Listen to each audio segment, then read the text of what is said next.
Malayalam film channel के जरिए दुनिया भर में पूरे विश्व के लोगों ने हमारे युवा खिलाड़ियों की प्रतिभा को देखा और सराहा।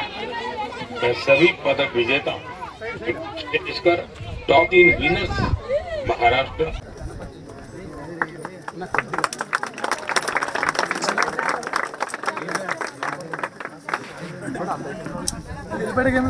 ఇప్పుడు మన అమరావతి నగర్లో ఇంతవరకు టీడీపీ జెండా వైసీపీ జెండా ఉండేటివన్నా ఇంతవరకు వేరే పార్టీకి సంబంధించి ఒక 20 సంవత్సరాల కిందట ఎప్పుడో బీజేపీ జెండాకు సంబంధించి ఒక ఆయన ఉన్నాడని తెలుసు.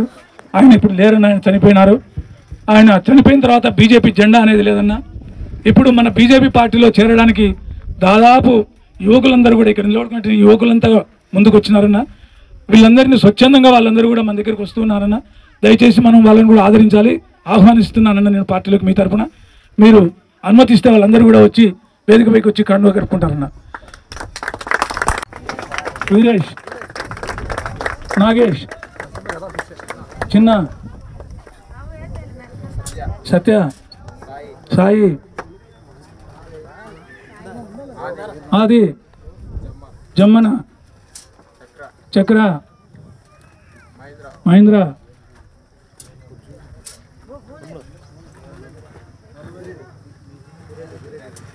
వీరారెడ్డి, మారి, వీరేష్, లోకేష్, సుమన్, రాజు, రాజేష్,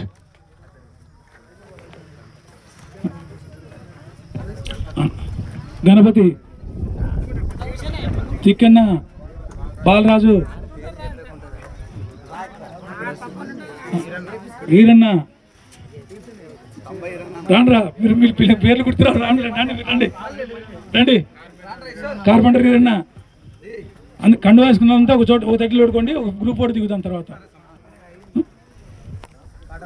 కాటం రాయుడు, విషయని,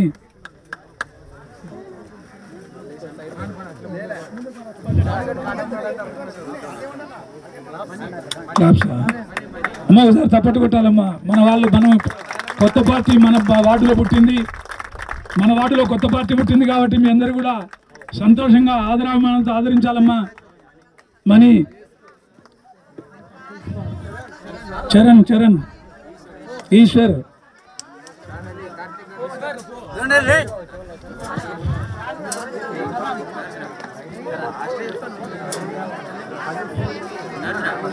అమ్మ ఒక్క నిమిషం మీరు మాట్లాడే అవకాశం ఇస్తే నేను మీరు మాట్లాడే అవకాశం ఇస్తా. కార్తీక్ శర్మ గారికి, మండలాధ్యక్షుడు బాషా గారికి, నూర్ జహాన్ గారికి, నాగేంద్ర గారికి, రఘు గారికి, అలాగే ఈరోజు కార్యక్రమంలో భారతీయ జనతా పార్టీలో చేరినటువంటి యువకులందరికీ కూడా, అక్కా చెల్లెళ్ళకందరికీ, అన్నదమ్ములకందరికీ కూడా పేరు పేరున నా నమస్కారాలు తెలియజేస్తా ఉన్నాను.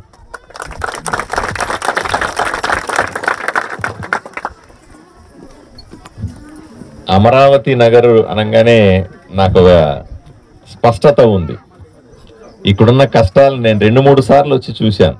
ఇక్కడ ఎవరో దుర్మార్గులు కొంతమంది ఈ ప్రభుత్వ స్థలాన్ని ఆక్రమించుకుంటున్నారంటే ఒకసారి వచ్చాను. ఇక్కడ ఆ పార్కు స్థలాన్ని ఆక్రమించుకుంటున్నారని మున్సిపాలిటీ వాళ్ళని తీసుకొని వచ్చి అవన్నీ క్లీన్ చేసి ఒక పార్కు కట్టాలని మున్సిపల్ సిబ్బందికి చెప్పాను.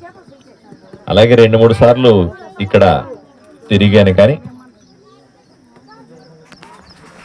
ఈ అమరావతి, న్యూ అమరావతి ఏర్పడిన తర్వాత ఇక్కడ ఎక్కువ మంది వచ్చి చేరినారు. నాకు అర్థమైనంత వరకు కాయ కష్టం చేసుకునే వాళ్ళు, రోజు పని చేసుకుంటే తప్ప బతకలేని వాళ్ళు, ఏదో ఒకటి ఆదాయం ఉండి రోజు సంపాదించుకుంటే తప్ప పూట గడవని వాళ్ళు ఎక్కువ మంది ఈ ప్రాంతంలో, ఈ వార్డులో కనిపిస్తారు. మనకి రోజు ఎక్కడో చోట పనికి పోవాలి, పనికి పోతే తప్ప పూట గడవదు. ఈ పరిస్థితుల్లో ఉన్నటువంటి కూలీ నాలీ చేసుకునే వాళ్ళు ఈ వార్డులో ఎక్కువగా ఉన్నారు. వీళ్ళకి చాలా కష్టాలు ఉన్నాయి, నాకు తెలుసు. రోడ్లు లేవు. ఇప్పుడైనా ఆ మట్టి రోడ్డు ఇప్పుడు ఎండాకాలం కాబట్టి బాగానే ఉంది, కానీ వర్షాలు పడితే ఆ రోడ్లు జారి కింద పడతారు జనాలంతా. గుంతలు అలాగా ఉన్నాయి, దాంట్లో నీళ్లు లేచి ఇబ్బంది పడుతుంది. రెండోది నా అక్క చెల్లెళ్ళు చెప్పేది ఏంటంటే మరుగుదొడ్ల సమస్య. ఈ మధ్యనే రెండు ఈ సమస్యను దృష్టిలో పెట్టుకొని ఒక 2 సామూహిక మరుగుదొడ్లని ఇక్కడ శాంక్షన్ చేశాం. అవి ఇప్పుడే కట్టడం మొదలవుతుంది. కానీ ఎవరెవరైతే మరుగుదొడ్లు లేవో వాళ్ళందరికీ కూడా ప్రతి ఇంటికి కూడా మరుగుదొడ్డి శాంక్షన్ చేయడానికి ఇవ్వడానికి సిద్ధంగా ఉన్నాం. మీరందరూ దయచేసి మీ సచివాలయంకు పోయి మీరు మాకు మరుగుదొడ్డు లేదు అని అప్లై చేస్తే, ఎందుకంటే సామూహికంగా కట్టే మరుగుదొడ్లతో సమస్య ఏమిటంటే అవి కొన్ని రోజుల తర్వాత పాడైపోతాయి. అంటే మనం ఇంట్లో చూసుకున్నట్టుగా పబ్లిక్ లో కట్టేది ఉండదు కదా, కట్టింది చూసుకోరు, నీళ్లు పోయరు, క్లీన్ చేయరు, మెయింటెనెన్స్ ప్రాబ్లం వస్తుంది, తొందరగా మూత పడతాయి, మళ్ళీ దాన్ని రిపేర్లు చేయడం కష్టం అవుతుంది. అందువల్ల నాకు వ్యక్తిగతంగా చెప్పంటే అక్క చెల్లెలందరికీ నేను విజ్ఞప్తి చేస్తా ఉన్నా, ప్రతి ఇంటికి మరుగుదొడ్డి ఇవ్వడానికి సిద్ధంగా ఉన్నాం. మీరు దయచేసి వెంటనే మీరు అప్లై చేసుకోండి. అడిగిన వాళ్ళకి అడిగినట్టుగా ఇంట్లో కట్టుకునే మరుగుదొడ్డి. మరి డ్రైన్ కావాలి కదా, మరుగుదొడ్డి కట్టుకుంటే డ్రైన్ లేకపోతే ఇబ్బంది అవుతుంది. కాబట్టి డ్రైన్తో సంబంధం లేకుండా గుంత తవ్వుకొని పెట్టుకునే ఆప్షన్ కూడా ఉంది మరుగుదొడ్లలో. దయచేసి దాని మీద దృష్టి పెట్టాల్సింది. ఎందుకంటే పెద్ద స్థలం కూడా అక్కర్లే, ప్రతి ఒక్క గుడిసె పక్కన, ప్రతి ఒక్క చిన్న ఇంటి పక్కన కూడా 6x6 4x4 చదరపడుగులు ఉంటే కూడా ఒక మరుగుదొడ్డి కట్టుకునే అవకాశం ఉంది. దానికి ప్రభుత్వం వెంటనే మీకు శాంక్షన్ చేసి డబ్బులు ఏర్పాటు చేస్తానని ఈ సభా సందర్భంగా మీకు ప్రకటిస్తా ఉన్నాను. మరుగుదొడ్లు లేని ఇల్లు ఆదోనిలో ఉండకూడదని నేను పట్టుబట్ట కూర్చున్నాను. అసెంబ్లీలో కూడా చెప్పినాను, అయ్యా మా మహిళలకి ఏమీ చేయొద్దండి అయ్యా, మీరు మరుగుదొడ్లు కట్టేయండి అయ్యా, మా పరువు పోతా ఉంది, దేశమంతా ఇంత పొడవు చేసాం, అంత పెద్ద చేసాం, అది చేసాం, ఇది చేసాం అన్ని చెప్పుకుంటారు. మాకు కావాల్సింది కంప్యూటర్లు కాదు, మాకు కావాల్సి ఇంకోటి కాదు, మాకు కావాల్సింది అవి కాదు, ఇవి కాదు, గొప్పలు కాదు, మా ఆడబిడ్డలకు మరుగుదొడ్లు ఇస్తే చాలయ్యా అని 10 సార్లు నేను అసెంబ్లీలో మొత్తుకున్న. జిల్లా అభివృద్ధి మండలి సమావేశంలో కూడా మంత్రులకు చాలా స్పష్టంగా చెప్తా ఉన్నా.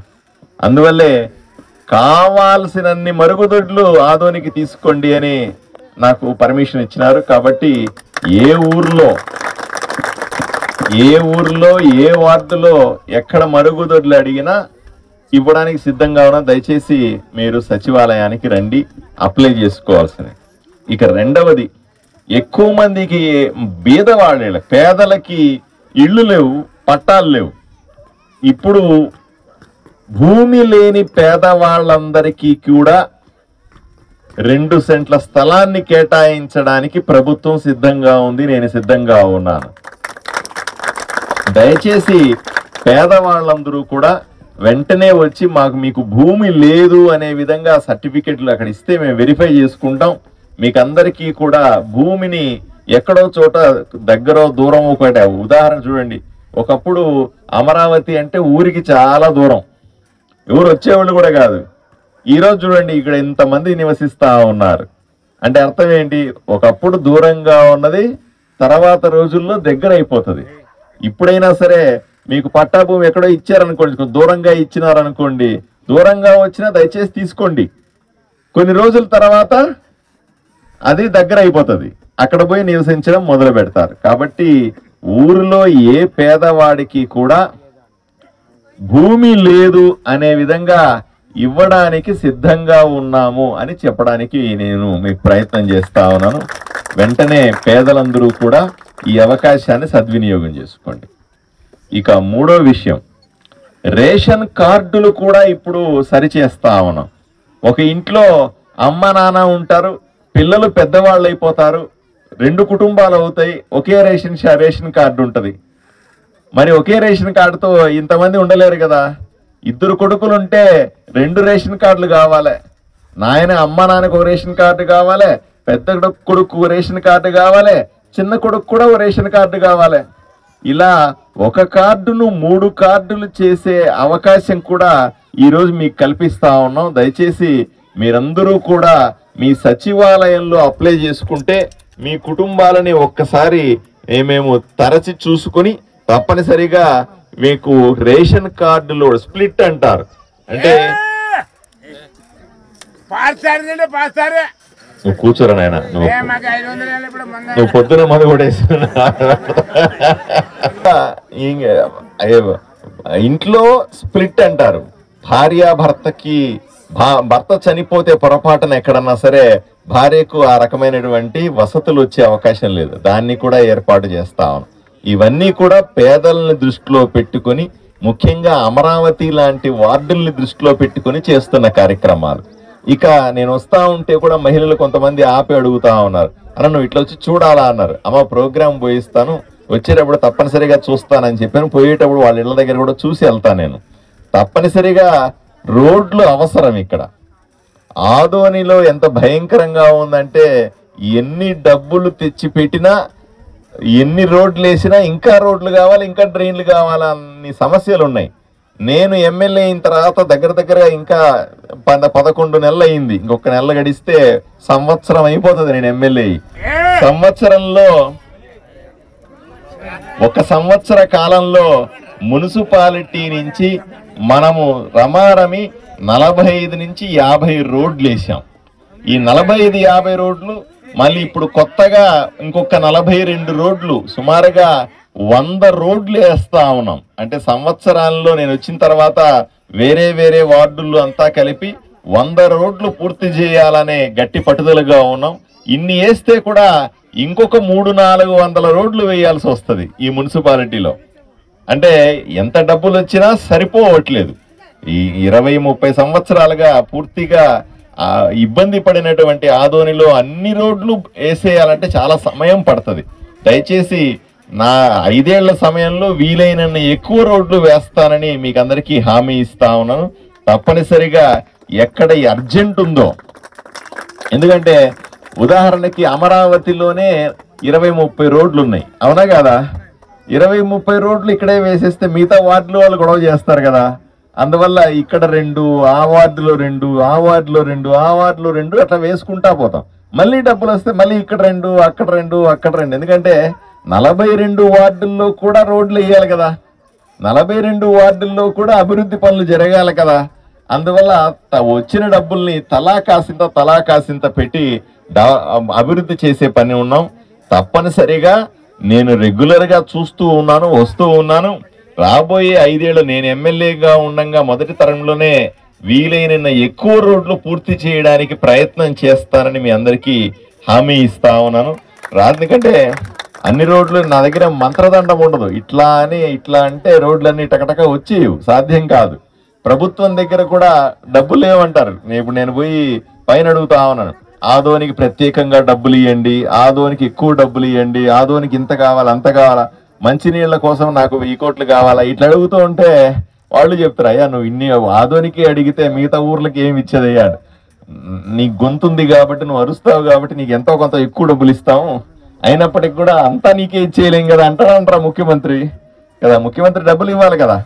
కాబట్టి తప్పనిసరిగా వీలైనన్ని ఎక్కువ డబ్బులు ఆదోనికి తెస్తాను, వీలైనన్ని ఎక్కువ పనులు ఆదోనిలో చేయడానికి ప్రయత్నం చేస్తాను.